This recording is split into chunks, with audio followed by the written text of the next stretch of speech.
ini bisa jadi kartu as, semacam sandera politik bagi kepala desanya ketika tidak berhasil mengelola keuangannya dengan baik. Hai Sobat Kop, sudah dengar pendapat dari BEM UGM tentang Koperasi Desa Merah Putih sebagai alat pengendali untuk Pilpres 2029. Sebelum saya membahasnya, bagi yang sudah menonton, untuk tidak lupa memberikan apresiasi terhadap konten ini.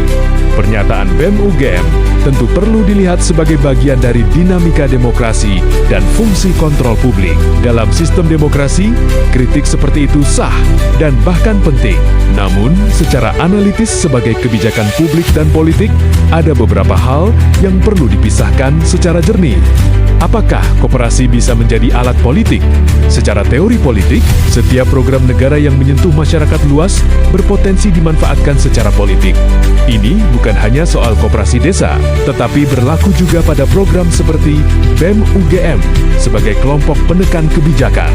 Dalam praktik politik elektoral, program bantuan sosial, pembangunan infrastruktur, hingga dana desa sering dikaitkan dengan citra pemerintah. Tuduhan bahwa koperasi desa akan menjadi alat pengendalian pemilu 2029 adalah asumsi yang bersifat prediktif belum terjadi.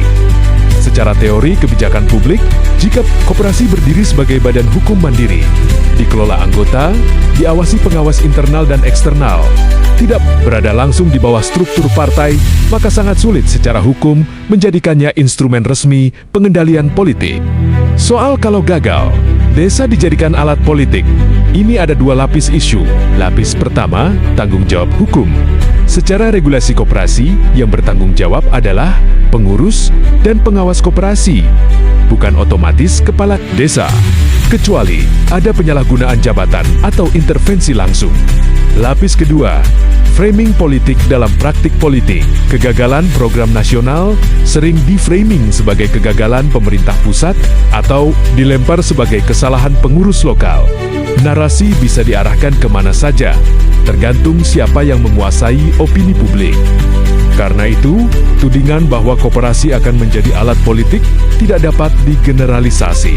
Potensi politisasi memang selalu ada dalam program berbasis dana publik. Tetapi indikator utamanya bukan pada keberadaan koperasinya, melainkan pada kualitas tata kelola dan integritas pengurusnya.